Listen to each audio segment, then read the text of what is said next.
भूमि ने उससे पूछा, ये नहीं तो क्या? आर्यन खड़ा हुआ। उसने अपनी उन ढेरों फाइल्स में से एक लाल रंग की फाइल निकालकर भूमि के हाथ में रखते हुए कहा, यह है मेरा सपना। भूमि ने उसे सवालिया नजरों से देखा और फिर उस फाइल को खोलकर देखा।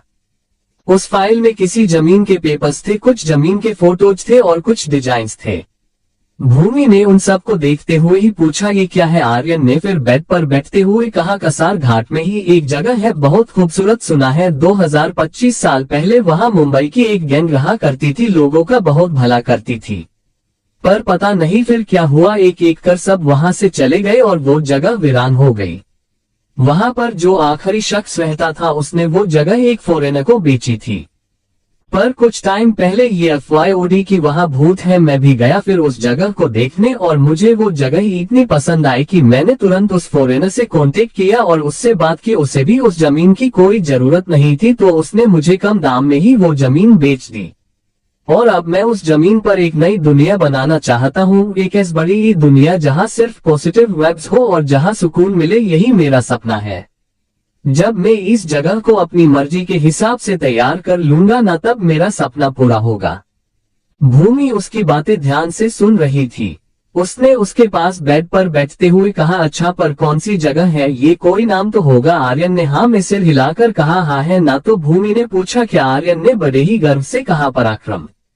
बाहर से होकर गुजर रहे अभय ने जब पराक्रम शब्द सुना तो वो वही रुक गया। उसने दरवाजा खोला, उसे देख आर्यन और भूमि दोनों खड़े हो गए। आर्यन ने अभय से कहा, पापा आप इतनी रात को यहाँ कोई काम था? अभय ने ना में सिर हिलाते हुए कहा, मैंने अभी पराक्रम सुना।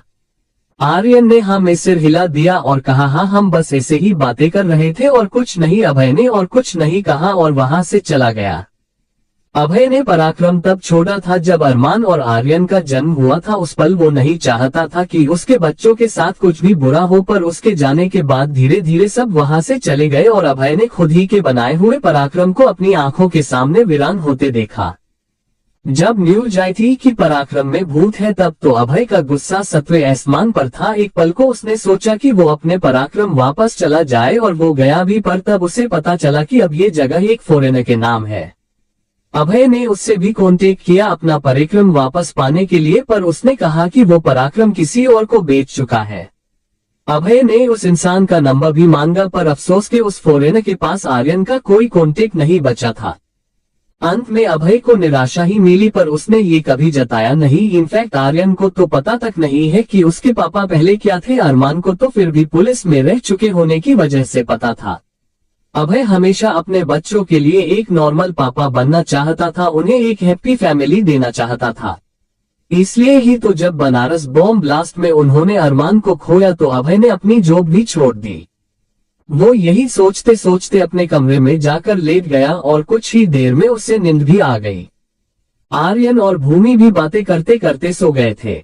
अगली सुबह दरवाजे पर दस्तक दे चुकी थी।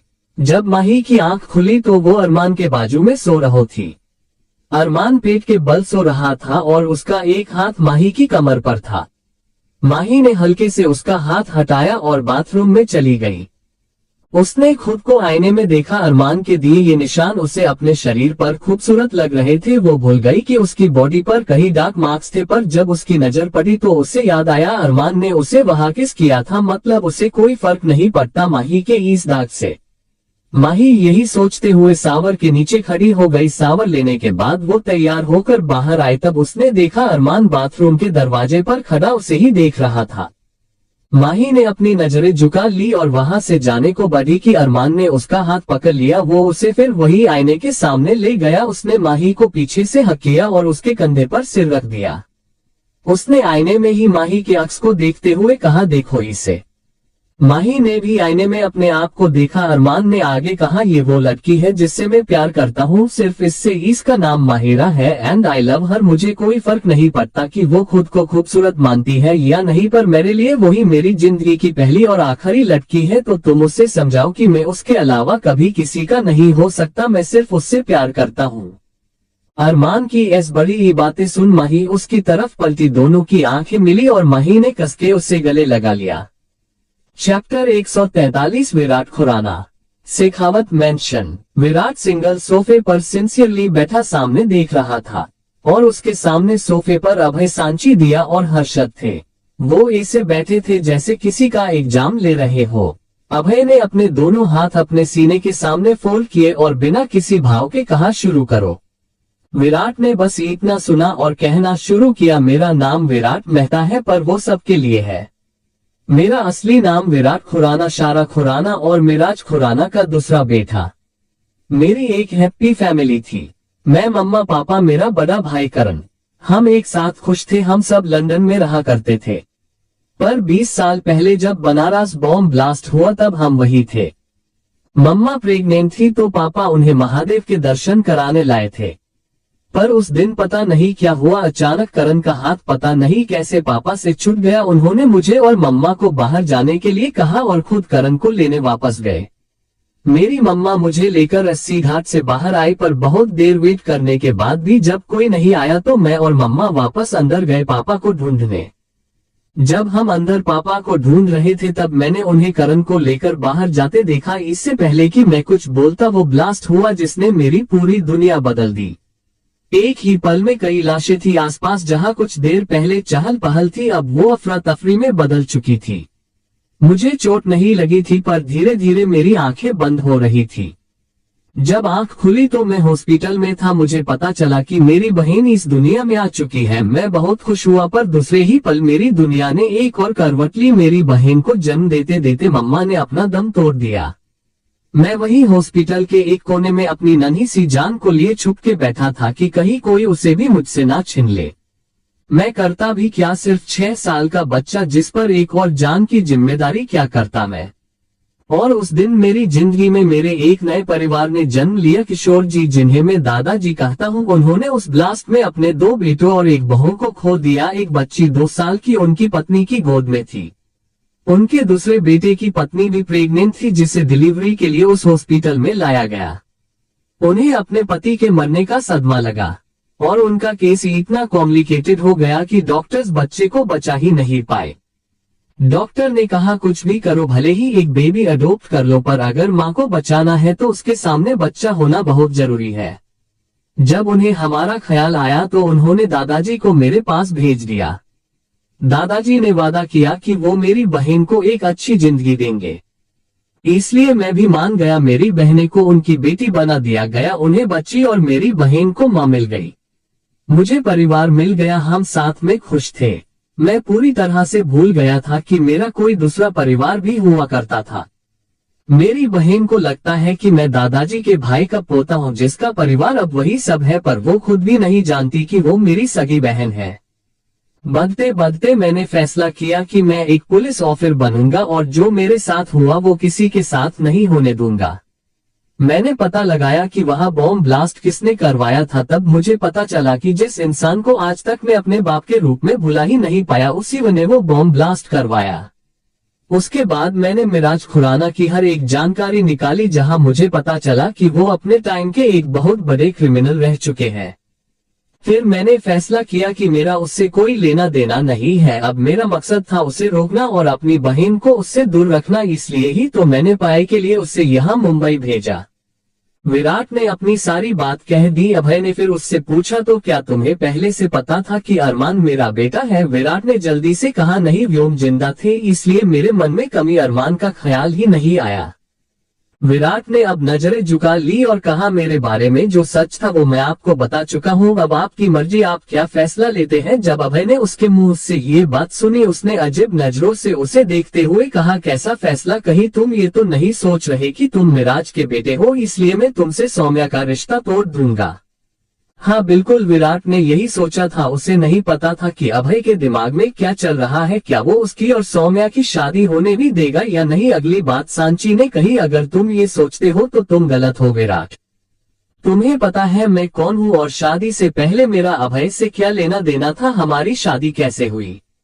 विराट ने उन दोनों को देखा और घबराहट में बस इतना कहा, लव मैरिज। जब सांची ने ये सुना तो उसने मुस्कुराकर नामे सिर हिला दिया और कहा, हमारी शादी लव मैरिज तो क्या, पर अरेंज मैरिज तक नहीं थी, वो बस लवलेस मैरिज थी। मैं मुंबई के एक क्रिमिनल की बेटी हूँ और उस क्रिमिनल का सबसे बड़ा दुश्मन कोई और नहीं अभय शेखावत था। मैंने उस इंसान से शादी की जिससे कभी नफरत करती थी क्योंकि वो मेरे बाबा का दुश्मन था। पर कभी कभार वो होने देना चाहिए जो हो रहा है, क्योंकि वो हमारा अच्छा ही होता है।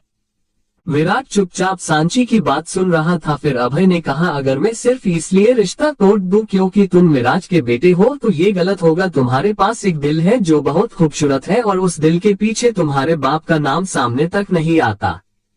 उनकी बात सुन विराट को अब जाकर शांति मिली थी कि अभय ने कहा, तुम बताओ, ये शादी अपने दादा दादी की मर्जी से कर रहे हो या हमारी बेटी से प्यार भी करते हो? उसकी बात सुन विराट इधर उधर देखने लगा और अपनी नजरें चुराने लगा। अभय ने उसे देख फिर कहा, बताओ, प्यार करते हो सौम्या से? विराट ने इस बार अपने चेहरे पर आई स्माइल को छुपाते हुए कहा, अगर आपकी बेटी हमें छुप छुप कर देखना बंद करे तो शायद मैं कुछ कह पाऊं। ऊपर पिल्ला के पीछे छुपी सौम्या ने जब ये बात सुनी वो भागकर कमरे में चली गई और उसे ऐसे जाता सबने देखा। वो हंसने लगे। सांची ने उस तरफ ही देखते हुए कहा, ये कब आए यहाँ? अभय ने भी वैसे ही कहा, जब मैंने विराट से आखिरी सवाल किया तब। सब मुस्कुरा उठे। उसके बाद विराट ने सबसे बाय कहा और वहां से चला गया। माही और भूमि दोनों कॉलेज में थी। दोनों के सिर पर फिलहाल बहुत टेंशन थी। कल माही की कीमोथेरेपी थी, परसों सबकी सगाई और एक हफ्ते बाद एग्जाम्स। बस उसी की टेंशन थी। ये तो अच्छा हुआ कि सांची और अभय ने सबकी रिंग्स फाइनल करवा दी थी, वरना उन्हें तो ये भी टाइम नहीं था। ऊपर से आज कांची और आरव भी लौट आए थे।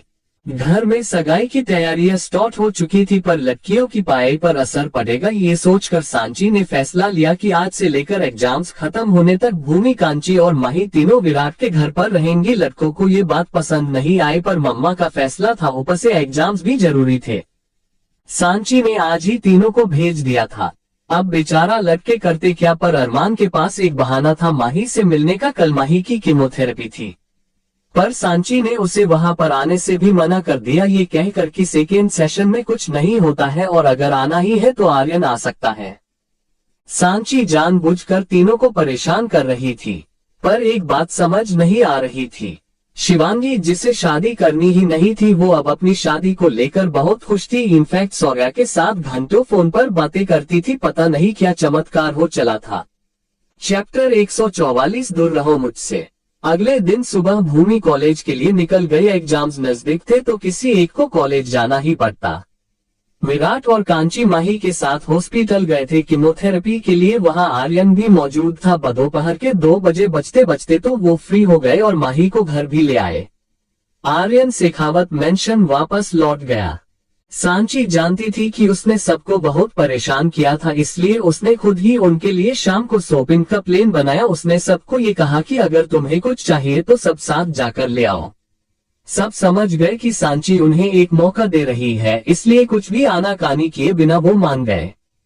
शाम को 5 बजे सब एक साथ मॉल में मिले, पर वहां सौम्या, शिवांगी, सौर्या और विराट नहीं आए थे। सौर्या काम से शहर से बाहर गया हुआ था और कल ही आने वाला था, और विराट जरा काम में बिजी था और वो दोनों नहीं आए थे, इसलिए सौम्या और शिवांगी भी नहीं आए थे। वहां आरव, आर्यन, अरमान, माही, कांची और भूमि थे। आर्यन ने सब की तरफ देखते हुए कहा, एक दूसरे को बोर नहीं करते हैं, अपने अपने पार्टनर के साथ जाएंगे और जब लौटने का वक्त आएगा तो सब साथ चले जाएंगे। सबको उसकी बात सही लगी। वो अपने अपने पार्टनर के साथ जा चुके थे। अब वहां सिर्फ अरमान और माही थे। अरमान कुछ बोलने को हुआ कि पीछे से किसी ने उसे पुकारा। अरमान ने अपना नाम सुना तो पीछे मुड़कर देखा तो वहां एक लड़की खड़ी थी। उसे देख अरमान की आंखें खुशी से बड़ी हो गई। उसने खुश होते हुए कहा, झलक। वो उसकी तरफ बढ़ा और उसे गले लगा लिया। उस लड़की ने भी उसे खुशी से गले लगा लिया। माही बस दूर खड़ी उन दोनों को देख रही थी। अरमान झलक से अलग हुआ और कहा, तुम यहाँ कैसे? मतलब सच में यार, ये एक सरप्राइज ही था। झलक ने भी वैसे ही कहा, मैं तो यहाँ काम के सिलसिले में आई हूँ, पर तुम यहाँ कैसे? तुम तो हमेशा कहते थे कि मसूरी छोड़कर कहीं नहीं जाऊंगा। फिर अरमान ने हंसकर कहा, अब भाई नसीब जहां ले आया वहां आ गए। मेरी पोस्टिंग यहाँ हुई थी तो बस। झलक ने फिर कहा, अच्छा, मतलब तुम अपनी ड्यूटी के पीछे यहाँ तक आ गए? और निहाल वो कहाँ है? अरमान ने हाँ में सिर हिलाते हुए कहा, निहाल भी यही है, पर फिलहाल घर पर ही है। झलक ने उसकी जासूसी करते हुए कहा, तो तुम यहाँ अकेले क्या कर रहे हो? कोई कैदी या गर्लफ्रेंड? अब अरमान को माही का ख्याल आया, जो पीछे खड़ी उन दोनों की बात सुन रही थी। चुपचाप उसने झलक को देखते हुए ही कहा, ना कैदी ना गर्लफ्रेंड, वाइफ की वजह से आया हूँ। उसने ये कहा तो झलक के चेहरे के भाव ही बदल गए। उसने कहा वाइफ, तो अरमान ने पीछे मुड़कर माही को देखा और उसे अपने पास आने का इशारा किया। माही उनके पास आई तो अरमान ने उसकी कमर पर हाथ रखकर झलक से कहा, मीट माई वाइफ माहिरा उर्फ माही। माही को देख झलक को और ज्यादा बुरा लगा, पर उसने अपने चेहरे पर एक मुस्कान लाते हुए कहा, हेलो माही। माही ने भी उससे हैंडशेक किया। उसे पता नहीं क्यों अजीब सा फील हो रहा था, तो उसने अरमान को आने का बोल वहां से चली गए। माही जल्दी से वॉशरूम में गई, उससे खून की उल्टी हुई। उससे ये बहुत अजीब लगा और डर भी। उसने जल्दी से टेप ऑन किया और अपना मुंह धोया। उसने मुंह धोने के बाद तुरंत सांची को कॉल किया। 2 रिंग में सांची ने कॉल अटेंड भी कर लिया। फोन उठाते ही माही ने कहा, मुझे आज तक कभी खून की उल्टी नहीं हुई, पर आज मुझे खून की उल्टी हुई है, इसका क्या मतलब है? सांची ने उसकी आवाज में घबराहट महसूस की। उसने कहा, ओके रिलैक्स, कैंसर में ये होता है, तुम एक काम करो, हॉस्पिटल आ जाओ, मैं यही हूँ। सांची ने ये कहा ही था कि माही ने फोन रख दिया। इधर दूसरी तरफ झलक ने अरमान से कहा, अरमान तुमने शादी करी कब, और वो लड़की, तुम्हें खुद से छोटी लड़की से शादी करने की क्या जरूरत पड़ी? अरमान ने उसकी बात सुन हल्का हंसकर कहा, प्यार करता हूँ मैं उससे, और उसे है भागने की बीमारी, हर बात में बस भागती ही रहती है। मुझे डर लगा कि कहीं मुझे भी छोड़कर ना भाग जाए, इसलिए उससे शादी करी। वैसे भी उसे रोके रखने के लिए उसे जरूरत है मेरी, मैं ही हूँ जो उसे संभाल सकता हूँ, मेरे बिना वो कुछ नहीं कर सकती, और मैं ना रहूँ तब तो वो। उसने इतना कहा और उसकी नजर सामने खड़ी माही पर पड़ी। उसका चेहरा देखकर लग रहा था कि उसने कुछ उल्टा सुना है, और सच में वही हुआ। माही ने अरमान की लास्ट में कई बातें सुनी जब उसने खुद को माही का सहारा कहा, और उसने अरमान को गलत समझ लिया। वो बिना कुछ बोले वहां से जाने के लिए मुड़ी। अरमान भागकर उसकी तरफ गया और उसका आम पकड़कर उसे पलटते हुए कहा, माही तुमने? उसने इतना कहा था कि माही ने उसे अपनी इंडेक्स फिंगर दिखाते हुए कहा, मिस्टर अरमान शेखावत, ना मुझे कल किसी की जरूरत थी, ना आज है, और ना ही आगे कभी होगी, और अगर आपको लगता है ना कि आप मेरे लिए बहुत कीमती हो, मेरा सहारा हो, तो आप गलत हो। माही इस वक्त काफी गुस्से में थी। उसकी आंखें गुस्से से लाल हो चली थी और उनमें आंसू। उसने फिर वैसे ही कहा, और वैसे भी जरूरत मुझे आपकी नहीं, आपको मेरी थी। मैं तो जा रही थी, आपने कहा तो कीमोथेरेपी के लिए भी तैयार हो गई थी, पर आप थे वो जिसने मुझे रोका, मुझसे जबरदस्ती शादी की। किस लिए? सिर्फ बेड की हवस के लिए, मेरे शरीर के लिए। अरमान भी ये जानता था कि माही गुस्से में है, पर इतनी गलत बातें उससे ये सब सुन के ही बुरा लग रहा था, और माही इतनी जोर से बोल रही थी कि सब उन्हें ही देख रहे थे। झलक भी। माही ने एक कदम अरमान से दूर लिया और गुस्से में कहा, एक बात ध्यान से सुन लीजिए, मुझे ये बात आपसे बेहतर पता है कि हम अकेले आते हैं और अकेले ही जाते हैं, तो मुझे ना आपकी जरूरत है ना ही किसी और की, दूर रहो मुझसे। उसने इतना कहा ही था कि अचानक उसे चक्कर जैसे महसूस हुआ। उसने अपना सिर पकड़ लिया और वो बेहोश होकर अरमान की ही बाहों में गिरी। अरमान को समझ नहीं आया कि अचानक क्या हुआ। उसने माही का चेहरा अपनी तरफ किया उसे उठाने के लिए, पर जब उसने माही का चेहरा देखा तो घबरा गया। माही के नाक, कान और मुंह से खून निकल रहा था। उसने माही के गाल थपथपाते हुए कहा, माही माही क्या हुआ तुम्हें? ये खून कैसे? उठो माही। उसे कुछ समझ नहीं आ रहा था। वो माही को लेकर वही जमीन पर बैठ गया। उसने जल्दी से सांची को फोन लगाया, और जैसे ही सांची ने फोन उठाया कि उसने कहा, मम्मा माही के कान, नाक और मुंह से खून निकल रहा है, वो बेहोश हो गई है, आप बताइए ना उसे क्या हुआ है, वो ठीक है ना? सांची ने उससे कहा, अरमान शांत हो जाओ, मैं हॉस्पिटल में हूँ, तुम जल्दी से उसे ले आओ। अरमान ने हाँ कहा और माही को गोद में उठा लिया। उसने झलक की तरफ देखकर कहा, झलक प्लीज कार ड्राइव कर दो। झलक को कुछ समझ नहीं आया, उसने बस हाँ कहा और अरमान के पीछे चली गई। अरमान ने उसे बैक सीट पर बैठाया और खुद उसके सिर को गोद में लेकर बैठ गया। झलक स्पीड में गाड़ी चलाने लगी। उसे नहीं पता था कि माही को क्या हुआ है। Chapter 145 bone marrow transplant. सजदा तेरा कर ना सको, वो बंदगी क्या बंदगी, तेरे बिना जीना पड़े तो जिंदगी क्या जिंदगी, क्या रंग लाया दिल का लगाना, क्या रंग लाया दिल का लगाना। गूंजे हवा में बिछे दिला दिया दुहाइया, वे बड़ी लंबिया सी जुदाइया। Health and life hospital. Arman एक बेंच पर बैठा बस एकटक अपने सामने उस रूम को देख रहा था। डॉक्टर्स बार बार उस कमरे से बाहर आ रहे थे और जा रहे थे। कुछ टेंशन और कुछ हड़बड़ी वाला माहौल था, पर अरमान बिना किसी भाव के बस एकटक उस दरवाजे को देख रहा था। उसके चेहरे पर कोई भाव नहीं थे, पर उसकी हालत उसका हाले दिल बयां कर रही थी। बिखरे बाल, वो खून से सने कपड़े, पर अचानक उस हड़बड़ी वाले माहौल में एक शांति छा गई। सारे डॉक्टर्स एक एक कर वहां से चले गए। आखिर में सांची बाहर आई। उसने अरमान की ये हालत देखी। इतनी देर से शांत बैठा अरमान अब धीरे धीरे खड़ा हुआ और सांची के सामने जाकर खड़ा हो गया। उसने एक लफ्ज नहीं निकाला मुंह से, पर सांची जानती थी कि अरमान क्या सुनना चाहता है। अरमान की इस बड़ी हालत देख सांची की आंखों में भी आंसू निकल आए।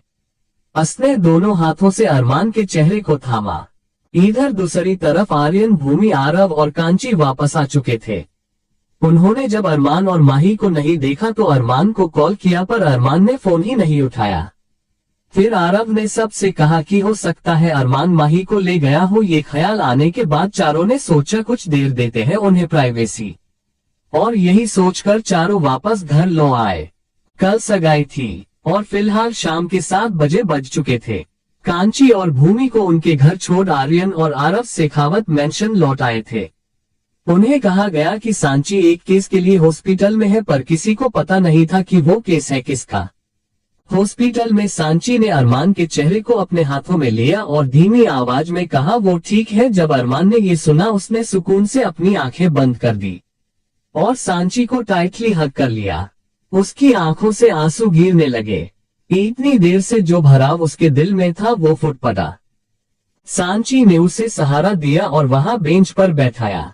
सांची भी उसके पास बैठी। उसने एक गहरी सांस ली और कहा अरमान, मैं जानती हूँ माही ने तुम्हें ये नहीं बताया होगा। अरमान ने सांची की तरफ सवालिया नजरों से देखा। सांची समझ गई कि सच में अरमान को पता नहीं है। उसने एक गहरी सांस ली और कहा माही कैंसर के 3rd स्टेज में है। जैसे ही अरमान ने ये सुना वो सोब्ड रह गया। उसे समझ ही नहीं आया कि वो क्या कहे। उसने अपने सिर को हाथों के बल रखकर नीचे कर लिया और धीमी आवाज में निराशा से कहा वो बच सकती है या नहीं। सांची ने भी उसी तरह कहा एक तरीका है, थोड़ा टाइम लगेगा पर भगवान ने चाहा तो माही एकदम ठीक हो जाएगी। अरमान ने एक आश भरी नजर से उसे देखा और पूछा कैसा तरीका। सांची ने अब उसे पूरी बात बताते हुए कहा बोन मैरो ट्रांसप्लांट। अब ये एक ही ऐसा तरीका है जिससे हम माही को ठीक कर सकते हैं। इस इलाज के पूरे रिजल्ट तो हमें 1 साल में पता चलेंगे, पर तब तक माही का इलाज पूरा हो चुका होगा। हम उसे ऑटोलोगस बोन मैरो ट्रांसप्लांट से ही बचा सकते हैं। अरमान उसकी बातें चुपचाप सुन रहा था। उसने कहा कितना टाइम लगेगा। सांची ने कहा स्टेजेस के हिसाब से होता है। बोन मैरो ट्रांसप्लांट के भी 3 स्टेज होते हैं और सारे स्टेजेस मिलाकर लगभग 34 महीने लग सकते हैं, पर उसके बाद करीब 1 साल तक ध्यान रखना पड़ता है। सांची ने देखा कि अरमान कुछ बोल नहीं रही था तो उसने कहा वो कल सगाई के लिए भी नहीं उठ पाएगी, उसका शरीर कमजोर है। अरमान एकदम से खड़ा हो गया। उसने कहा मुझे कोई सगाई नहीं करनी है, आप माही का इलाज जल्द से जल्द शुरू करवाए और हाँ अभी किसी को मत बताएगा कि माही कहाँ है, वरना सबका मूड खराब हो जाएगा। आप उनसे कह देना कि निहाल की कस्टडी के लिए मैं मसूरी गया हूँ, इसलिए माही को भी मेरे साथ जाना पड़ा। वक्त सीरियस था तो हम रुक नहीं पाए। सांची भी उसकी बातें समझ रही थी। उसने अरमान का साथ देने का फैसला किया, पर अरमान की आंखों में गुस्सा था जो सांची को समझ नहीं आया कि गुस्सा क्यों। सांची और अरमान दोनों रात भर यही रुके। सुबह जल्दी अरमान अपने घर चला गया। आईसीयू में जब माही को होश आया उसने खुद को मशीनों के बीच पाया, पर उसके आसपास कोई नहीं था। उसने दरवाजे की तरफ देखा तो कोई अंदर आ रहा था। ये सांची थी जो कमरे में आ चुकी थी। उसने माही को अच्छे से चेक किया और फिर उसके कुछ सैंपल्स लिए।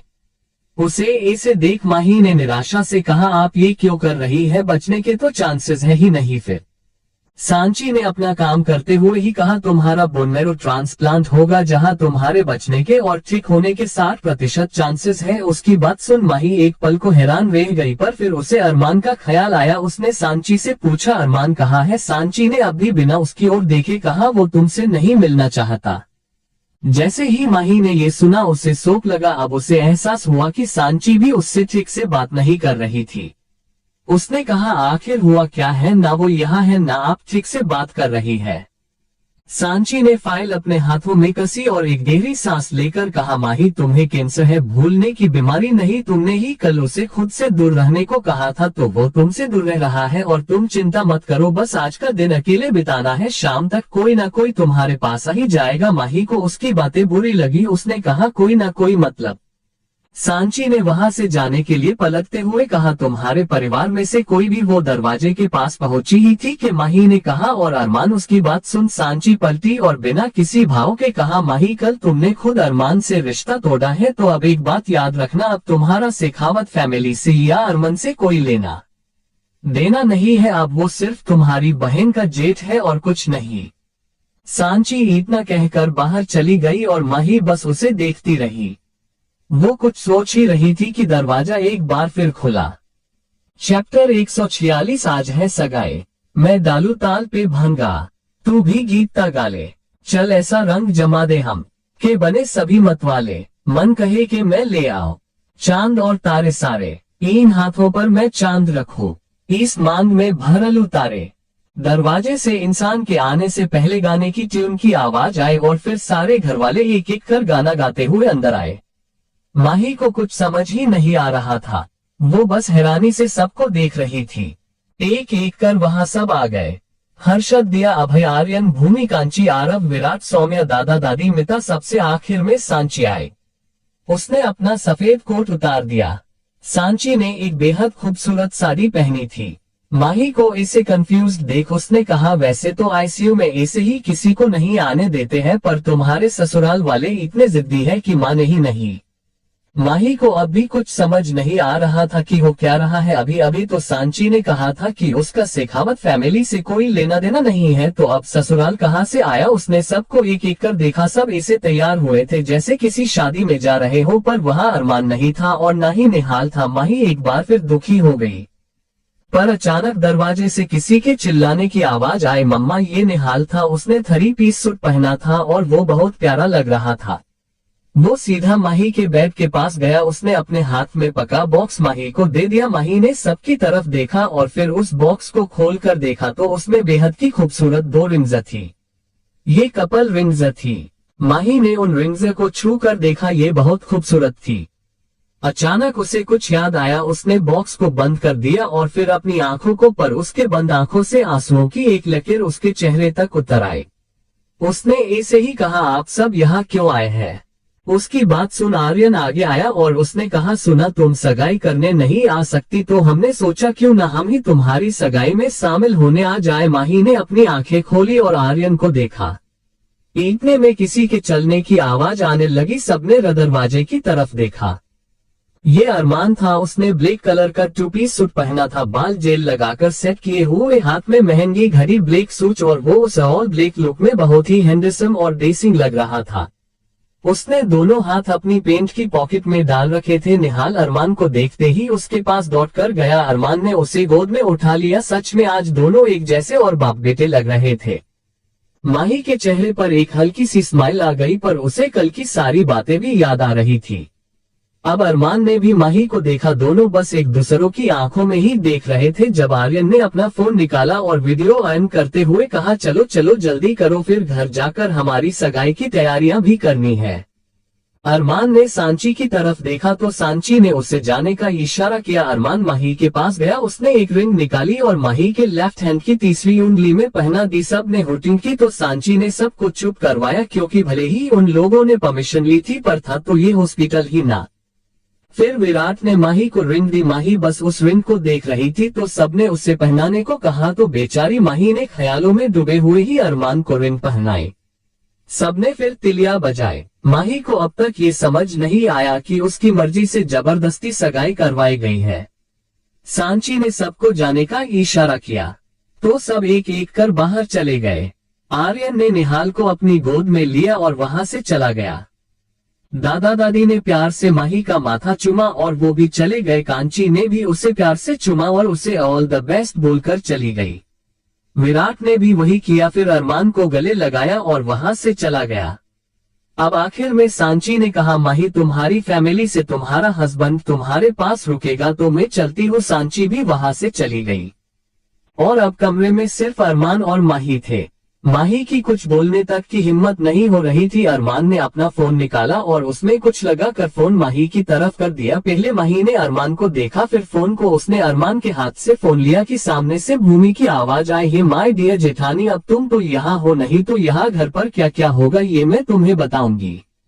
अरमान ने भूमि को वीडियो कॉल किया था। भूमि ने हॉल में एक जगह पर फोन को स्टैंड के सहारे लगाकर कहा, यहाँ से तुम्हें हर कोने का मजा मिलेगा, अब तुम सगाई का मजा लो। इन मैं चलिए ओके बाय, उसने इतना कहा और वहाँ से चली गई। अरमान और माही हॉस्पिटल में बैठे सब कुछ देख रहे थे। शेखावत मेंशन मेहमान आने लगे थे, सब वहाँ मौजूद थे, भूमि के पापा चाचा चाची भी। सबसे पहले आर्यन और आरव की सगाई करवा दी गई और फिर सौम्या, विराट और शिवी सौर्या को बैठाया गया, पर दोनों की सगाई के बीच 15 मिनट का गैप था। पहले सौम्या और विराट की सगाई हुई पर अब 15 मिनट वेट करना था। सौम्या ने भूमि को देखा जो निहाल से कुछ बातें कर रही थी। उसने इशारा करके भूमि को अपने पास बुलाया। भूमि उसके पास गई तो सौम्या ने कहा, भाभी मजा ही नहीं आ रहा है, एक भाभी हॉस्पिटल में है, कांची भाभी से कुछ नहीं कह सकती क्योंकि जो हॉस्पिटल में है वो उनकी भी बहन है, सो अब बच्ची आप प्लीज कुछ कीजिए। सौम्या ने मासूम सा चेहरा बनाकर कहा तो भूमि मना नहीं कर पाई। वो निहाल को लेकर वहां से चली गई। कुछ देर बाद निहाल आर्यन के पास गया। इससे पहले कि आर्यन कुछ कहता, निहाल ने उसे सामने देखने का इशारा किया। म्यूजिक शुरू हो गया और भूमि उस गाने पर डांस कर रही थी। आज है सगाई सुन लड़की के भाई, आज है सगाई सुन लड़की के भाई, जरा नाच के हमको दिखा, कुली की तरह ना शर्मा दो, तू मेरी गल्ला मान जा होए, तू मेरी गल्ला मान जा। सब उसे ही देख रहे थे पर उसके सारे स्टेप्स आर्यन के साथ थे। सौम्या ने दूर से कहा, भाई नाक मत कटवा और जा। आर्यन ने एक बार घूरकर सौम्या को देखा और वो भी भूमि के सामने आ गया। सबको नचाओ नच नच के दिखाऊं, आ मुझको गले से लगा, सबको नचाओ नच नच के दिखाऊं, आ मुझको गले से लगा, मुंडे से जरा आंख लड़ा, मुंडे से जरा आंख लड़ा, होए तू मेरी गल्ला मान जा। अभी गाना खत्म भी नहीं हुआ था। क्रमशः चैप्टर 147 मन नहीं कर रहा तुम्हें वापस लौटाने का। शेखावत मेंशन भूमि और आर्यन का ये चटपटा परफॉर्मेंस सबको बहुत पसंद आया। भूमि और आर्यन ने जाकर सौम्या और विराट को भी अपने साथ खींच लिया और अब सॉन्ग भी चेंज हो गया। सारी लड़कियां सौम्या के पीछे हो गई और सारे लड़के विराट के पीछे। शुरुआत सौम्या ने की, छमक छल्लो छैल छबीली, कहते हैं मुझको रास रसीली। जैसे ही सबने ये सुना लड़के सारे विराट को देखने लगे। विराट ने सबको शांत रहने का कहा और सौम्या का डांस देखने को कहा, पर सौम्या जानबूझकर डांस करते हुए भी बार बार विराट को परेशान कर रही थी। हाँ छमक छल्लो छैल छबीली, कहते हैं मुझको रास रसीली, बच के तू रहना दिलदार सजनाओ, महंगा पड़ेगा तुझको प्यार सजना, बजा रे बजा बैंड बाजा, अरे इसका बजा रे देखो बैंड बाजा। छमक छल्लो छैल छबीला, कहते हैं मुझको रास रसीली, बच के तू रसना दिलदार सजना, ओ महंगा पड़ेगा तुझको प्यार सजना। सारे लड़के एक साइड खड़े हो गए और चुपचाप लड़कियों का डांस देखने लगे क्योंकि उन्होंने ऐसा गाना लिया था जिसमें लड़कों के कोई स्टेप्स थे ही नहीं। सौम्या ने सबकी नजरों से बचते हुए अपने कमर से हल्का सा पल्लू हटाया और विराट को देखकर आई विंक की। विराट तो उसे ऐसे देख पागल हो रहा था। सौम्या की कमर जो आधी दिख रही थी अब वो काफी अच्छे से दिख रही थी। सौम्या ने विराट को देखते हुए ही आगे के स्टेप्स किए। ये रूप रंग मेरा जड़ है फितनों की, अरे नियत बदल गई जाने कितनों की, हंस के जिधर में पनी नजर उठा दो, उधर बने अफसाने, यहाँ मिलेंगे तुझको गली गली, मेरे नाम के दीवाने हो, अरे ऐस बड़ी ही वैसी मैं नहीं राजा, तेरे जैसे कितने जाजा। जब सौम्या के स्टेप्स खत्म हुए तो विराट को मौका मिला। सौम्या ने उसे बहुत परेशान किया था। उसने भी सौम्या के हाथ को कसके पकड़ लिया और आगे के स्टेप्स में सौम्या को जबरदस्ती अपने साथ नचाने लगा।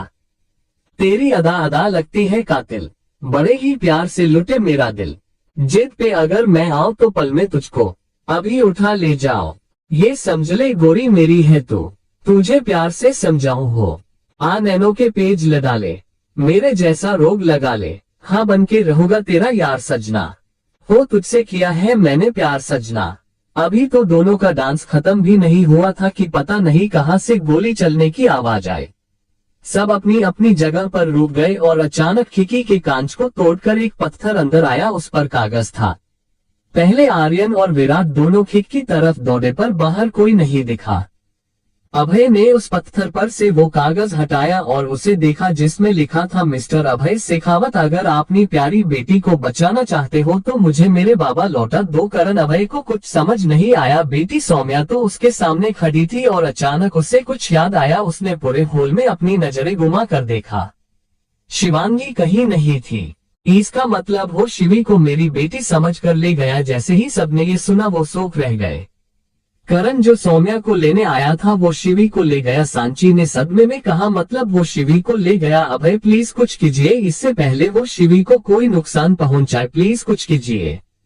अभय ने हाँ में सिर हिलाया और वहां से बाहर निकल गया। मैं देखता हूँ, इतना कहकर विराट भी वहां से निकल गया। अचानक आर्यन का फोन बजा। उसने दूसरी ओर जाकर बात की और आने का बोल वहां से निकल गया।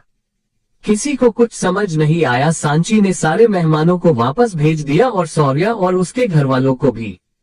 अब सिर्फ घर घर के लोग थे। दूसरी तरफ हॉस्पिटल में अरमान और माही दोनों इन सबसे बेखबर थे। जब भूमि डांस करने उठी थी तभी नज ने माही को फोन न देने के लिए कहा था। अरमान ने जल्दी से फोन बंद कर दिया था। माही सो रही थी और वो उसके पास ही था। यहाँ अभय और विराट ने अपने आदमी और पुलिस को हर जगह फैला दिया था, पर ना करण का कहीं पता चला और ना शिवी का। शाम होने को थी जब अभय का फोन बजा। कोई अननोन नंबर था। अभय ने जैसे ही फोन उठाया कि सामने से आवाज आई, इसमें इतना परेशान होने वाली कौन सी बात थी? सर आप मुझसे पूछ लेते तो मैं खुद ही आपको बता देता कि मैं कहाँ हूँ। कोई बात नहीं, अब देता हूँ।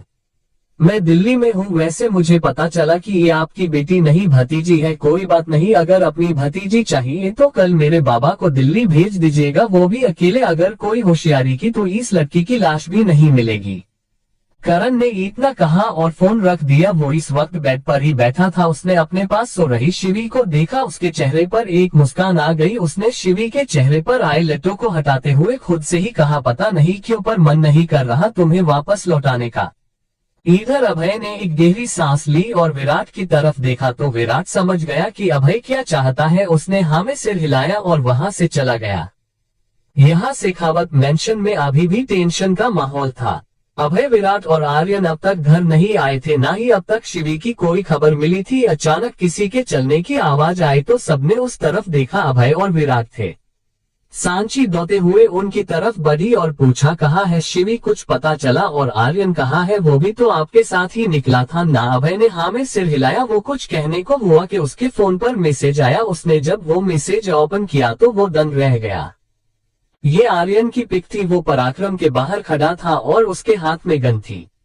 वो बिल्कुल अभय की कार्बन कॉपी लग रहा था, चेहरे पर भी वही गुस्सा। क्रमशः चैप्टर 148 नकली किंग। शेखावत मेंशन। जब सबने अभय को ऐसे सौंप देखा तो हर्षद और सांची भी उसके करीब गए और जो उन्होंने देखा वो भी हैरान रह गए। हर्षद ने हैरानी से कहा, क्या सच में आर्यन दूसरा अभय बनने जा रहा है? उसकी बात सुन पास खड़े आरव, सौम्या, भूमि, कांची सब एक दूसरे को देखने लगे। अभय ने सबको कमरों में भेज दिया। अब वहां सिर्फ विराट, अभय, हर्षद, दिया और सांची थे। हर्षद ने फिर कहा, हमें बात करनी होगी आर्यन से। ये वो क्या कर रहा है? उसकी बात सुन अभय ने कहा, कोई कुछ नहीं कहेगा, उसे वक्त आने पर मैं खुद बात कर लूंगा, पर तब तक कोई नहीं। और वैसे भी अभी हमें शिवी के बारे सोचना है। हमने हेडक्वार्टर से बात कर ली है। मिराज को कल सुबह दिल्ली भेज दिया जाएगा और सामने से करण शिवी को भेजेगा। सांची को अब बहुत घबराहट हो रही थी। उसने कहा, पर क्या करण पर भरोसा कर सकते हैं? अगर उसने शिवी को नहीं भेजा तो? अभय ने सोफे पर बैठते हुए धीमी आवाज में कहा, इतना भरोसा तो करना ही पड़ेगा। अचानक अभय का फोन बजा। उसने देखा तो आर्यन ही उसे कॉल कर रहा था। उसने फोन उठाया कि सामने से आवाज आई, पापा एक जरूरी काम से दिल्ली जा रहा हूँ, कल तक लौट आऊंगा। आर्यन ने ये कहा तो अभय ने बस ठीक है कहकर फोन रख दिया। हर्षद ने उससे पूछा, किसका फोन था? अभय ने एक गहरी सांस ली और कहा, आर्यन का फोन था, वो दिल्ली जा रहा है, कल तक लौट आएगा। हर्षद ने थोड़ा गुस्से से कहा, तू पागल है? अरे पूछना तो था कि क्यों जा रहा है। अभय अपनी जगह से उठा और उसने भी वैसे ही कहा, हर्षद, मैं अपने बेटे के साथ वो नहीं करना चाहता जो मेरे परिवार ने मेरे साथ किया था। मुझ पर भरोसा ना करके मैं बस आर्यन को कुछ वक्त देना चाहता हूँ। हो सकता है वो खुद ही मुझे सब आकर बता दे, और अगर नहीं हुआ तो मैं उसे अपने सामने बैठा कर सब पूछूंगा, पर तब तक कोई इस बारे में बात नहीं करेगा। वैसे भी पता लगाना ही है तो ये पता लगाओ कि आर्यन की फोटो मुझे किसने भेजी है। अभय अपने कमरे में चला गया, सब बस उसे देखते रहे। फिर सांची भी चली गई और हर्षद और दिया भी वहां। विराट अकेले था। वो किसी गहरी सोच में था। वो कुछ सोचते हुए खुद से ही कहता है, ऐसा कैसे हो सकता है? करण इतना कच्चा खिलाड़ी तो नहीं है जो इतनी बड़ी गलती कर दे, सौम्या की जगह शिवांगी को ले जाए, जबकि उसने तो सौम्या को देखा भी था। पर क्या हुआ है? वो इसी सोच में डूबा वहां से चला जाता है। रात काफी भारी थी, आज किसी को नींद नहीं आई। सुबह जल्दी ही हर्षद और अभय घर से निकल गए और विराट भी उनके साथ जुट गया। सुबह की पहली फ्लाइट से मिराज को दिल्ली भेजा गया और अब भी वो लोग मुंबई में करण और शिवी को ढूंढ रहे थे, इस आश में कि वो शायद यही हो। दूसरी तरफ हॉस्पिटल में अरमान को किसी ने कुछ नहीं बताया था। वो पहले से माही की वजह से परेशान था, उसे ये बात बताकर और परेशान नहीं करना चाहते थे। अरमान माही के पास बैठा उसे देख रहा था। माही की जब आंख खुली तो उसने अरमान को खुद के बहुत करीब पाया। माही अचानक उसे अपने इतना करीब देख घबरा गई। अरमान ने बस हल्का सा उसके माथे पर किस किया और उससे दूर हो गया। सिचुएशन काफी ऑकवर्ड हो गई थी। माही ने उस माहौल को चेंज करने के इरादे से कहा, कल आपके आने से पहले मम्मा सांची ने कहा था कि अब ना आप मुझसे मिलना चाहते हैं और न ही मेरा शेखावत फैमिली से कोई लेना देना है, तो फिर सागाई सबका हॉस्पिटल आना वो सब क्या था? अरमान ने अपने हाथ फोल्ड करते हुए कहा, जो कुछ तुम करने की कोशिश कर रही थी उसके बाद मन तो वही सब करने का कर रहा था, पर बीमार तुम हो, मैं नहीं। तुम कुछ भी उल्टा करो समझ आता है, पर अगर अभी मैंने तुम्हारे साथ कुछ गलत किया तो पागल में ही कहलाऊंगा। माही को कुछ समझ नहीं आया, वो काफी कमजोर हो गई थी। उसने कहा, मतलब? तो अब अरमान फिर उसके बेहद करीब आ गया। उसने अपनी गहरी आवाज में और काफी सीरियस होकर कहा, मतलब ये कि जब मुझे मम्मा ने बताया कि तुम कैंसर के 3rd स्टेज पर हो तभी मुझे सब समझ आ गया था। तुम्हारा मुझसे उस टोन में बात करना, मुझ पर गुस्सा होना, सब बस एक नाटक था ताकि तुम मुझसे लड़कर वहां से निकल जाओ और मैं तुम्हें कुछ कह भी ना पाऊं। पहले तो मैंने यही सोचा कि छोड़ देता हूँ तुम्हें अकेली और चला जाता हूँ तुमसे दूर, पर दिल नहीं माना। एक पर को मैंने ये भी सोच लिया था कि घर में किसी को तुम्हारे बारे में नहीं बताऊंगा, पर फिर सोचा कब तक छुपाऊंगा, इसलिए सबको बता भी दिया और तुम्हारे सामने सेड होने से भी मना कर दिया। फिर सबने मिलकर हॉस्पिटल में ही सगाई का प्लान बनाया। माही सुन कम रही थी और खुद ज्यादा रही थी। अरमान उसके बेहद करीब था। माही ने अपना चेहरा दूसरी और घुमा लिया और ये देख अरमान को हंसी आ गई। उसने माही के कान पर किस किया और उससे दूर हो गया। दिल्ली में ये एक कारखाने जैसी जगह थी, यहाँ बहुत कम रोशनी थी। 3 लोग एक आदमी को पकड़ कर लेकर आए और ये कोई और नहीं मिराज था। उन तीनों ने लाकर मिराज को छोड़ दिया और उसकी आंखों से पट्टी खोली तो सामने खड़े शख्स को देखकर मिराज हैरान रह गया। उसने अपनी घबराए आवाज में मुश्किल से कहा, ककीन सामने और कोई नहीं, आर्यन खड़ा था, बिल्कुल अभय की तरह, काले कपड़े, हाथ में गन और चेहरे पर पॉजिटिव एटीट्यूड। उसके चेहरे पर एक खतरनाक मुस्कान थी। उसने ना में सिर हिलाते हुए कहा, ना ना, हमारी क्या औकात, जो हम किंग बने, किंग तो तुम हो। उसकी आवाज इतनी खौफनाक थी कि वो किसी के भी दिल में अपना डर बनाने के लिए काफी थी। उसने गुस्से से मिराज को घूरते हुए कहा, मिराज खुराना, मेरा नाम इस्तेमाल करके गैर कानूनी कामों को अंजाम दिया है तुमने। नकली किंग बन के बहुत गलत काम किए ना, अब इस असली किंग के हाथों मरने के लिए तैयार हो जाओ। मिराज इतना डर गया था कि उसकी कुछ कहने की हिम्मत ही नहीं हो रही थी। आर्यन ने उस पर गनतानी गन लोड की और अपने मन में कहा, ये किंग नहीं, आर्यन की तरफ से है, मेरे परिवार तक पहुंचने की सजा। उसने एक साथ 6 की 6 गोलियां मिराज के सीने में उतार दी और एक ही पल में मिराज का शरा बेजान होकर जमीन पर ढेर हो गया। इतने में वहां पुलिस भी आ गई, पर वो लोग भागे नहीं। उनमें से एक इंस्पेक्टर, जिसकी उम्र लगभग 3839 साल होगी, उसने आर्यन के करीब जाकर उसे सैल्यूट करते हुए कहा, इंस्पेक्टर कमल लोखंडे सर। आर्यन ने अपनी आंखों पर सेज चाहते हुए कहा, इसकी बॉडी को पोस्टमार्टम के लिए भेजो और मुंबई पुलिस को इत्तला कर दो कि करण मुंबई में है। कमल ने उसकी बात सुनकर कंफ्यूज्ड होते हुए पूछा, सर जब करण मुंबई में है तो आप उसे पकड़ने की बजाय यहाँ क्यों चले आए? मिराज की बॉडी को अब तक वहां से ले जाया जा चुका था। आर्यन ने कमल की बात को इग्नोर करते हुए उसे एक पेन ड्राइव दी और कहा, रेवाड़ी गांव में रंजित रंधावा और उसका भाई पर्वत रंधावा दोनों मिलकर ड्रग्स की स्मगलिंग करते हैं और आज से नहीं कई समय से ये सब होता आ रहा है। उन्होंने रेवाड़ी के साथ साथ कई इलाकों में ये ड्रग्स का काम फैला दिया है। आधे से ज्यादा हरियाणा ड्रग्स का आदी हो चुका है। इस पेन ड्राइव में उनके खिलाफ सारे सबूत है। FIR दर्ज करो और अरेस्ट वारंट जारी होते ही ले आओ सबको ससुराल। कमल ने हाँ में सिर हिलाया। वो कुछ कहने को हुआ कि आर्यन ने फिर कहा, और हाँ मीडिया में ये बात फैला दो कि मिराज खुराना जिस किंग का नाम यूज करके गैर कानूनी काम कर रहा था उसी किंग के हाथों मारा गया। आर्यन उस जगह से निकल गया पर उसे रुकना पड़ा क्योंकि पीछे से कमल उसे आवाजें लगा रहा था। उसने आर्यन के पास आकर हौंफते हुए कहा, सर आपको पता है ना, आप जिसे ससुराल भेजना चाहते हो वो आपका ससुराल है। आर्यन ने एक नजर घूरकर उसे देखा और बिना कुछ बोले वहां से चला गया। Chapter 149 pregnant. दिल्ली। आर्यन मुंबई की फ्लाइट में बैठ चुका था। फ्लाइट टेक ऑफ हो चुकी थी। आर्यन को कमल की बात याद आई। हाँ सच में वो जिसे जेल पहुंचाना चाहता था वो उसके ससुराल वाले ही थे, पर उसने इसी मकसद से तो भूमि से शादी की थी ना। उसे सब याद आ रहा था। कॉलेज टाइम से ही वो हैकिंग में मास्टरमाइंड था।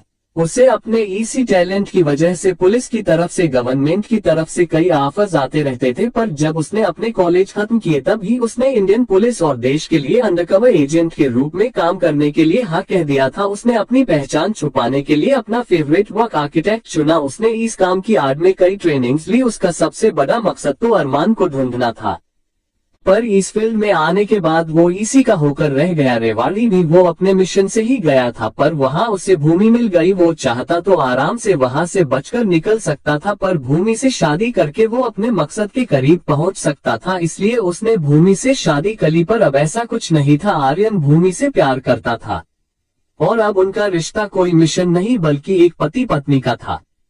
आर्यन के दिमाग में आज पता नहीं क्यों बार बार भूमि का ही ख्याल आ रहा था। इधर दूसरी तरफ मुंबई पुलिस तक ये खबर पहुंच चुकी थी कि करण मुंबई में है और उसकी लोकेशन भी मिल चुकी थी। ये एक हॉस्पिटल की लोकेशन थी। अभय और विराट वहां पहुंचे तब उन्होंने हॉस्पिटल के एक वार्ड में शिवी मिली, पर करण वहां नहीं था। डॉक्टर से पता चला कि उसने कल शाम को शिवी को यहां एडमिट करवाया था, उसके बाद अब तक नहीं लौटा है। आधी पुलिस अब करण को ढूंढ रही थी। अभय शिवी को घर ले आया था। वो अभी बेहोश थी पर ठीक थी। सांची ने अभी सबको उससे मिलने से मना किया हुआ था और ऐसे में एक खबर और आग की तरह फैल रही थी कि मिराज खुराना मारा गया, वो भी असली किंग के हाथों। अब सवाल ये था कि असली किंग है कौन। पर सांची ने सबको एक ब्रेक लेने को कहा था। घर में इतना कुछ हो गया था, अब सबको एक ब्रेक की जरूरत थी। करण को पकड़ना बाकी था पर अब वो अकेला था। अब सांची ने फैसला लिया कि कुछ दिन मुंबई से दूर कहीं बिताते हैं। शिवी जिसके साथ अभी इतना बड़ा हादसा हुआ है उसे भी थोड़ा आराम मिलेगा। सबने फैसला किया कि साथ बैठकर इस बारे में कुछ सोचेंगे। करण की खोज अब भी जारी थी। पुलिस उसे ढूंढने में लगी हुई थी। आर्यन भी शाम तक घर लौट आया। शाम को खाने के टेबल पर सब थे सिवाय सांची और शिवी के। शिवी को सांची ने खाना खिलाकर दवाई दे दी थी, पर वो अकेले में अब डर रही थी, इसलिए सांची उसी के साथ थी। अभय की नजर सिर्फ आर्यन पर थी, जो आर्यन भी जानता था पर इग्नोर कर रहा था। अभय ने एक गहरी सांस ली और कहा, अरमान और माही कैसे है? 2 दिन से अरमान को नहीं देखा, वो हॉस्पिटल में ही है। उसकी बात सुन पीछे से आती हुई सांची ने कहा, सब ठीक है पर कल से फिर सब बिजी हो जाएंगे। कल से माही के बोन मैरो ट्रांसप्लांट की प्रोसेस शुरू हो जाएगी। भूमि के एग्जाम्स शुरू हो रहे हैं। करण अभी तक पकड़ा नहीं गया है। सांची ने चेयर पर बैठते हुए ये सब कहा था। फिर उसने एक गहरी सांस लेकर कहा, और मैं ऐसे माहौल में घर से बाहर जाने के बारे में सोच रही हूँ, बेवकूफ हूँ मैं। वो काफी उदास लग रही थी। उसे ऐसे देख आर्यन खड़ा हुआ। उसने सांची को पीछे से हक करते हुए कहा, मम्मा, भगवान ने हमें हाथ पैर के अलावा दिमाग भी दिया है। अगर हम बाहर नहीं जा सकते हैं तो कोई बात नहीं, हम घर पर ही कुछ ऐसा करते हैं जिससे सबके मूड ठीक हो जाए। अब आपने डरते डरते अपनी बहुओं को घर वापस बुला लिया है तो इनसे कुछ करवाइए ना। उसकी बात सुन भूमि और कांची दोनों उसे अजीब नजरों से देखने लगी तो आर्यन ने कहा, अरे मेरा मतलब है कुछ अच्छी एक्टिविटीज करो, घर में ही ऐसा माहौल बनाओ कि टेंशन छू हो जाए। अब माही की टेंशन तो कम हो नहीं सकती अभी तो हम अभी घर के बाकी लोगों की टेंशन कम करते हैं कुछ अच्छा करके। जैसे आर्यन कुछ सोचने लगा और फिर एकदम से खुश होकर कहा, अरे हाँ, हमने इस साल होली नहीं मनाई ना, तो मनाते हैं, रंग लाएंगे, अलग अलग पकवान बनाएंगे, सब मिलकर एंजॉय करेंगे ना। और वैसे भी भूमि का फर्स्ट एग्जाम तो 2 दिन बाद है ना, तो हम कल करते हैं सिर्फ हम घर घर के लोग, फिर भूमि की बाकी पढ़ी में करवा दूंगा ना। सब आर्यन की बातों के बारे में सोचने लगे। ये सही आइडिया था। सांची ने थोड़ी देर सोचने के बाद कहा, अच्छा आइडिया है, इससे शायद शिवी का थोड़ा मन भी बहल जाएगा। दिया ने भी उसकी हमें हाँ मिलाते हुए कहा, तो ठीक है, फिर कल जल्दी उठकर सारी तैयारियां कर लेंगे और फिर पूरे दिन होली खेल लेंगे। अब सबका प्लेन रेडी था, सब कुछ हल्का और टेंशन फ्री महसूस कर रहे थे। सबने एक साथ खाना खाया और अपने अपने कमरों में चले गए। आज सांची शिवी के साथ ही उसके कमरे में रुकी थी। आर्यन के कमरे में आर्यन फ्रेश होकर आया। उसने ब्लैक वेस्ट और लोअर पहना था। उसने देखा कि भूमि अब भी किताबों के बीच उलझी हुई थी। उसे ऐसे देख आर्यन के चेहरे पर स्माइल आ गई। वो भूमि के पास गया और उसके साथ से किताबें लेकर उसकी गोद में सिर रखकर लेट गया और खुद ही उन बुक्स को पढ़ने लगा। भूमि ने उसे ऐसे देख उसके बालों में हाथ फेरते हुए एक आश के साथ कहा, आपको कुछ समझ आ रहा है? आर्यन ने बुक को पते हुए ही हाँ में सिर हिलाया तो भूमि ने खुश होते हुए कहा, क्या? आर्यन ने बुक नीचे की और उसका मजाक उड़ाते हुए कहा, यही कि तुम्हें कुछ नहीं आता। आर्यन हंसने लगा। ये देख भूमि का मुंह बन गया। उसने आर्यन को अपनी गोद से उठा दिया। आर्यन ने अपनी हंसी रोकते हुए कहा, अरे तो सही ही तो कह रहा हूँ ना, अब 2 दिन बाद तुम्हारे एग्जाम स्टार्ट हो रहे हैं और तुम हो कि ये प्रेगनेंसी की बुक्स पढ़ रही हो। भूमि ने उसके हाथ से बुक छीन ली और चिढ़ते हुए कहा, हाँ क्योंकि हमारी सारी पढ़ाई हो चुकी है और हम कॉलेज में पढ़ाई ही करने जाते हैं, आपकी तरह लड़के या लड़कियां ताने नहीं। जब आर्यन ने उसे ऐसे गुस्सा करते देखा तो जल्दी से कहा, अरे रे सॉरी ना, मैं तो बस मजाक कर रहा था, पर तुम ये प्रेगनेंसी की बुक्स अभी क्यों पढ़ रही हो? भूमि ने उसे घूर कर देखा और कहा, आपको नहीं पता एक लड़की का प्रेगनेंसी की बुक्स पढ़ती है? आर्यन ने कंफ्यूज्ड होते हुए ना में सिर हिला दिया और ये देख भूमि को और गुस्सा आने लगा। उसने अपने हाथों को चेहरे तक उठाया और कसके अपनी मुट्ठियां भींच ली। उसने अपने गुस्से को शांत करते और आर्यन को समझाते हुए कहा, अगर आपको कोई पापा बुलाए तो आपको कैसा लगेगा? आर्यन ने जज से कहा, बहुत अजीब। जैसे ही भूमि ने ये सुना उसने हैरानी से कहा, है पर क्यों? तो आर्यन ने कहा, अरे अगर कोई बच्चा मुझे पापा बोलेगा तो मुझे अजीब नहीं लगेगा क्या? मेरा कोई बच्चा है ही नहीं तो मुझे कोई पापा कैसे बुला सकता है? अब उसकी बातें सुन सुनकर भूमि को इरिटेशन हो रही थी। उसने एक लास्ट बार कोशिश करते हुए कहा, ओके आर्यन, अगर मैं कहूँ कि कोई हमारी लाइफ में आने वाला है हमारा प्यार बनकर, तो आप क्या करेंगे? आर्यन सोच में पड़ गया। उसे ऐसे सोचता देखा भूमि बेचारी बिस्तर पर दूसरी और करवट लेकर लेट गई। कुछ देर ही बीती थी कि उसे बच्चे के रोने की आवाज आए। वो झट से उठी। उसने देखा तो क्रमशः चैप्टर 150 रंगों से रोमांस, शेखावत मेंशन। जैसे ही भूमि ने किसी बच्चे के रोने की आवाज सुनी उसने झट से पीछे मुड़कर देखा तो आर्यन ने अपने ही फोन में ये साउंड लगाया था। भूमि ने उसे हैरानी से देखा तो आर्यन ने अपनी आईब्रोज को नचाते हुए कहा, मैडम आप जितना अपने पति को बुद्धू समझती हैं ना उतने वो है नहीं। जैसे ही भूमि ने ये सुना उसे समझ गया कि आर्यन बस उसके साथ मस्ती कर रहा था। उसने उठकर आर्यन को गले लगा लिया। वो बहुत खुश थी। उसने आर्यन के गले लगे हुए ही कहा, हाँ आर्यन, हम प्रेग्नेंट है फिर से। जैसे ही आर्यन ने ये सुना उसने भूमि को खुद से दूर किया और थोड़े टेंशन में कहा, पर डॉक्टर ने तो अभी अवॉइड करने को कहा था, कोई कॉम्प्लिकेशंस हुई तो? भूमि ने उसके चेहरे को अपने हाथों में लेकर प्यार से कहा, कोई कॉम्प्लिकेशन नहीं होगी, हमने डॉक्टर से बात की है, उन्होंने कहा है सब ठीक है, बस इस बार ज्यादा ध्यान देना होगा क्योंकि अगर अब मिसकैरेज हुआ तो आगे कॉम्प्लिकेशन हो सकती है। आर्यन ने जल्दी से उसे गले लगा लिया और कहा, कुछ नहीं होगा, इस बार हम दोनों मिलकर अपने बच्चे का ध्यान रखेंगे हम। भूमि ने भी बस हम कहा, पर आर्यन को अब फिक्र हो रही थी। आज जो उसने किया है कल की हेडलाइंस में सिर्फ भूमि के परिवार का ही नाम होगा और अगर भूमि ने ये देख लिया या टेंशन ली तो दोनों ने एक दूसरे को छोड़ा और ऐसे ही एक दूसरे को गले लगा कर सो गए। अगली सुबह सब सुबह से तैयारियों में लग गए थे। सांची को तो माही के लिए हॉस्पिटल जाना ही था और इस बीच भूमि और आर्यन ने भी अपनी खुशखबरी सुनाई। अब तो किसी के खुशी का ठिकाना ही नहीं था। इतनी प्रॉब्लम्स के बीच कुछ तो अच्छा सुनने को मिला था। सब आर्यन और भूमि को नसीहतें देने लगे। विराट भी वही आ गया था। आजकल जो कुछ भी हो रहा था इससे सब टेंशन में थे। किसी की सेफ्टी का कोई भरोसा नहीं था, इसलिए विराट ने दादा दादी को वापस बनारस भेज दिया था। मिता बुआ तो इंदौर वापस चली गई थी। माही के पास अरमान था तो अब विराट को सिर्फ कांची की फिक्र भी।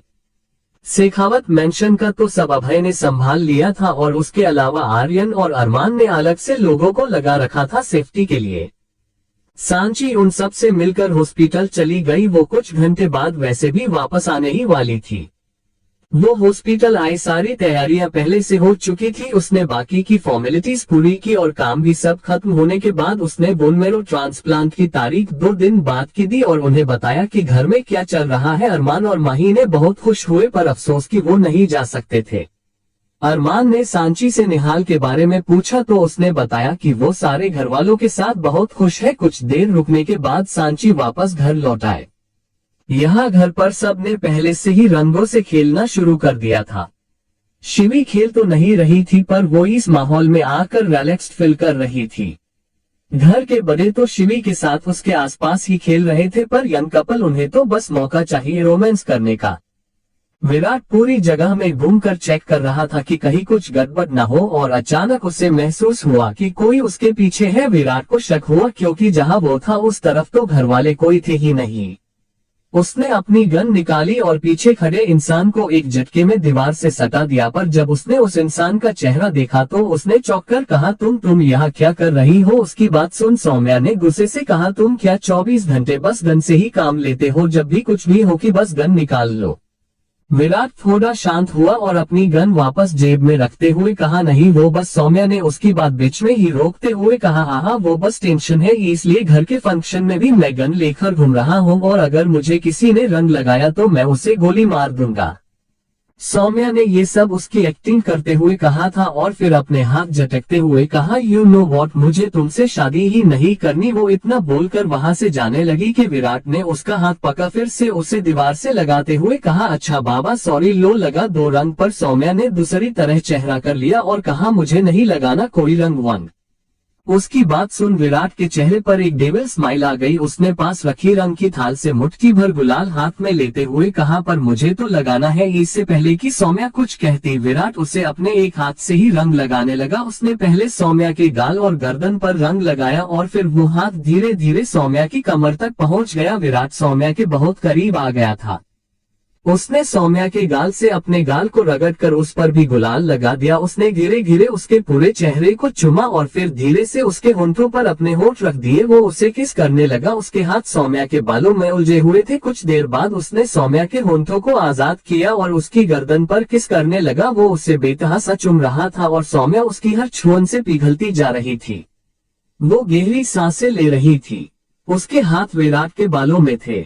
दोनों अपने प्यार में खोए हुए थे कि अचानक किसी के गला साफ करने की आवाज आई तो दोनों होश में आए और उस तरफ देखा तो चैप्टर 151 जोरदार थप्पड़। शेखावत मेंशन। वहां कांची थी। उसने अपनी आंखों पर हाथ रख लिए और वहां से जाते हुए कहा मैंने कुछ नहीं देखा, मैंने कुछ नहीं देखा। वो वहां से चली गई। सौम्या ने उसे ऐसे जाते देखा तो विराट से छुटने की कोशिश करते हुए कहा कांची भाभी ऐसे कुछ नहीं है सुनिए। पर ना विराट ने उसे छोड़ा और ना कांची ने कुछ सुना। वो चली गई थी। सौम्या का चेहरा रोने जैसा हो गया। वो बस उसी तरफ देख रही थी जहां से कांची गई थी। विराट ने जब देखा कि कांची जा चुकी है तो वो फिर सौम्या के करीब गया पर इस बार सौम्या ने उसे दूर करते हुए थोड़ा गुस्से के साथ कहा ये क्या कर रहे हो तुमने उन्हें रोका क्यों नहीं, पता नहीं क्या सोच रही होंगी वो मेरे बारे में। उसे ऐसे देख विराट ने मुस्कुरा कर कहा तुम्हें किस इमेज की ज्यादा फिक्र हो रही है, सौम्या नंद वाली इमेज की या भाभी वाली। जैसे ही सौम्या ने ये सुना अचानक उसे एहसास हुआ उसकी और विराट की सगाई हो चुकी है। वो तो ये बात भूल ही गई थी। उसे तो अब अभी भी यही लग रहा था जैसे वो और विराट थे, थोड़ा जगह थोड़ा प्यार थोड़ी दोस्ती। पर विराट से उसकी शादी होने वाली है ये बात तो सौम्या भूल ही गई थी। उसे ऐसे सोचते देख विराट उसके करीब गया और फिर एक बार उसे किस करने लगा। सौम्या ने सुकून से अपनी आंखें बंद कर ली। विराट उसके चेहरे पर, होंठों पर और उसके गले पर किस कर रहा था और सौम्या वो बस बुत बने खड़ी थी। उसके दिमाग में कई ख्याल चल रहे थे। जब से विराट उसकी लाइफ में आया है वो खुद को तो जैसे भूल ही गई थी। ना उसका सपना उसका रहा ना कुछ और अब तो बस जो था वो विराट ही था। अभी तो उसकी पढ़ाई बाकी थी, वापस बेंगलुरु जाना था और वो यहाँ बस उलझ गई थी। अचानक उसे विराट और अरमान का किन के साथ दिल करना याद आ गया और उसका मन ख्यालों से भर गया और वो होश में तब आई जब विराट ने उससे बाइट किया। उसने एकदम से विराट को खुद से दूर कर दिया। उसके अचानक ये करने से विराट चौंका। सौम्या ने उसकी तरफ देखा और बिना कुछ बोले वहां से चली गई। वो वहां से निकली ही थी कि उसका फोन बजा। उसने देखा तो उसकी कॉलेज फ्रेंड रश्मि उसे कॉल कर रही थी। उसने फोन उठाया कि सामने से रश्मि ने बोलना शुरू किया यार सोमी कहाँ है तू, कब से छुट्टियों पर निकली है, अब तो वापस आ जा। उसकी बात सुन सौम्या ने दुखी स्वर में कहा सगाई के चक्कर में फंस गई थी यार, पर मैं कुछ करती हूँ। उसने इतना कहकर फोन काट दिया। उसने ध्यान नहीं दिया, पर उसके पीछे खड़े विराट ने ये सुन लिया था। वो सोचने लगा कि क्या सच में सौम्या उसे छोड़कर बेंगलुरु जा रही है। विराट वहां से बिना कुछ कहे चला गया। दिन ऐसे ही बीत गया। अगले दिन विराट की नींद फोन की रिंग से टूटी। नींद में होने की वजह से उसने बिना नंबर देखे फोन उठा लिया और सामने से घबराए आए विराट, सौम्या तुम्हारे साथ है। विराट एकदम से उठा। उसने देखा तो नंबर सांची का था। उसने फोन को वापस कान के लगा कर कहा, नहीं वो मेरे साथ नहीं है। पर क्या हुआ है? कुछ नहीं, तुम पहले शेखावत मेंशन आ जाओ। सांची ने इतना कहकर कॉल कट कर दी।